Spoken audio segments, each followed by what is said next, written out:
Welcome back to Copenhagen. It's day 6, and we are here with the semi-final 2 interval act and one of my personal favourite singers, Jessica Mauboy. Hey, Jess, how are you doing? Good, how are you?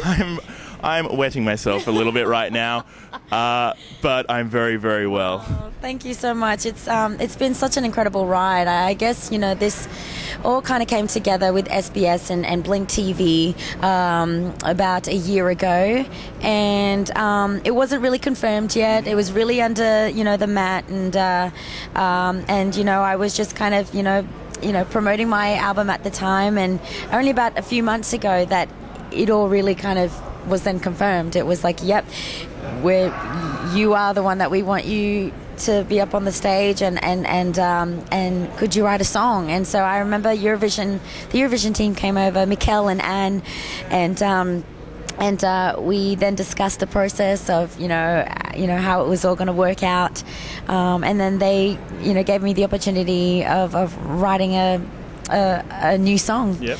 And so it took me about 2 days, and we sent it off, and they confirmed it, and it was all ready to go. Really, it was just more so getting here and doing the rehearsals. I mean, we've been for about 2 weeks. We've been here for about 3 weeks now, I must say, and Jeez. A lot of rehearsing.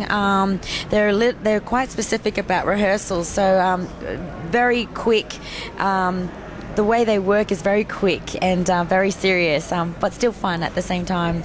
So for us Australians, Eurovision it's a bit of a strange thing.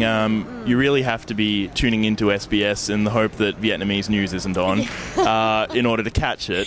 True. Yeah. How did you first see Eurovision? I remember when I was about 11, I think I was 11 or 12 years old, that one night my dad had been watching soccer on SBS.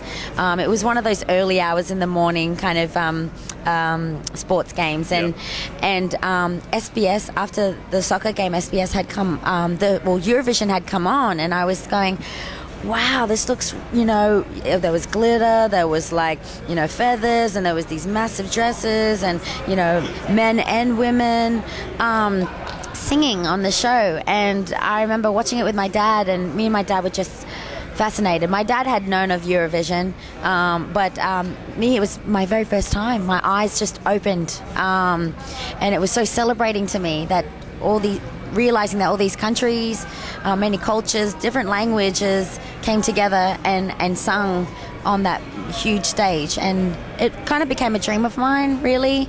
And when I got the call a year ago, and we were putting this together, I was like, is this a joke? Is this serious? Cause how did you react? Eurovision. I think for me it was more overwhelming, and I actually thought someone was playing a joke on me, because it was on the phone, and my manager was like, they have chosen you to wave the flag on the Eurovision stage. And I'm like, no, I had to process it for a few days, and then when the meeting came together, I knew it was serious. That's when I really knew that it was like, this is happening. So you've already had a chance to rehearse. How did you feel the first time you saw the stage? I was actually really overwhelmed. I think I'm such a quite sensitive when it comes to music. It's more of a spirituality thing. It's a very connecting thing for me. It's not because it's a fabulous world. It's not really a fabulous world at times, but the fact that I could write music, and that I could make someone that I've never met before feel a certain way. So that really kind of captured me. With this whole process, and being up on the stage, it just kind of really took me back to the very first time I started writing music, and the fact that I was on the other side of the world, representing my own country as a guest. I had a bit of a teary moment to myself, and I stood at the back of the stage, at the top of these seats, and I was looking down at the stage in the venue, and just trying to breathe, like just taking it all in and taking the moment, because I know once I'm up there, it's going to go so quickly. And I'm only singing a song that goes for 2 minutes, 2 minutes 30.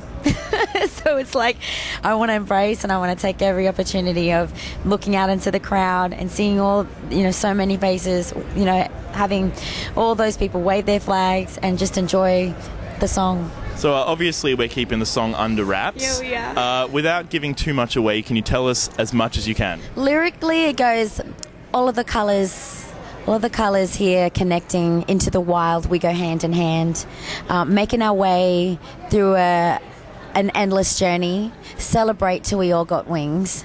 I really wanted to make it quite epic, and I really wanted to acknowledge Eurovision to the point where they're it's the most powerful show in the world, and the fact that they can bring so many countries together, no matter what is going on at that time, everyone celebrates, and it's so crazy. And that kind of got me choked up as well and emotional. It sounds so cheesy, maybe to some people, to some viewers. Oh, it shows you love what you're doing. Yeah, but it's so passionate, and everyone around here is so passionate, and that's what I felt.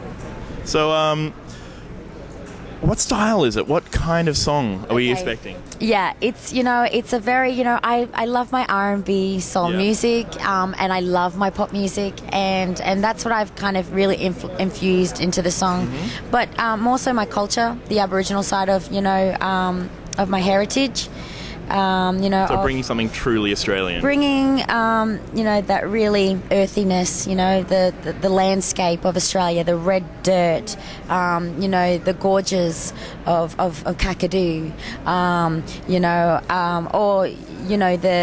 the animals of, our wild animals of Australia. So, you got the crocodile, you got the kangaroo, you got the koala.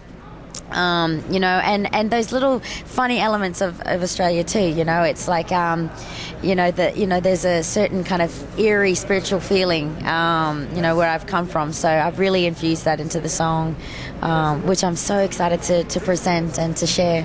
And you've said you've been in Denmark for a couple of weeks now.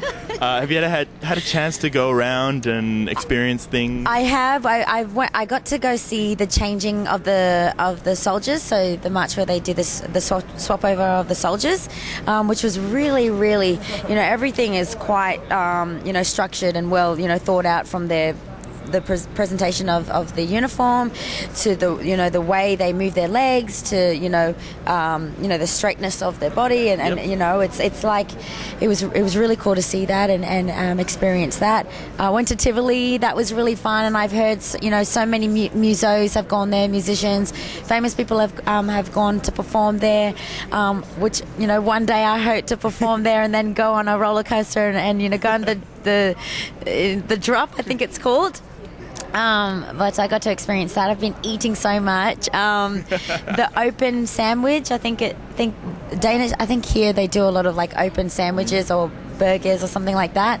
So that was very interesting. When I ordered a burger and it came out with no top on it, and just the meat, everything was quite separated. But the community too. There's a beautiful buzz with music. I feel like every corner that I walk down, or a cobblestone lane, there's like someone playing that is so good,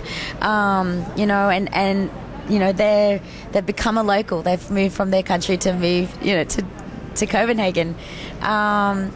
But it's so green, like it's so very well maintained, very well thought out. This city is, so it's very beautiful.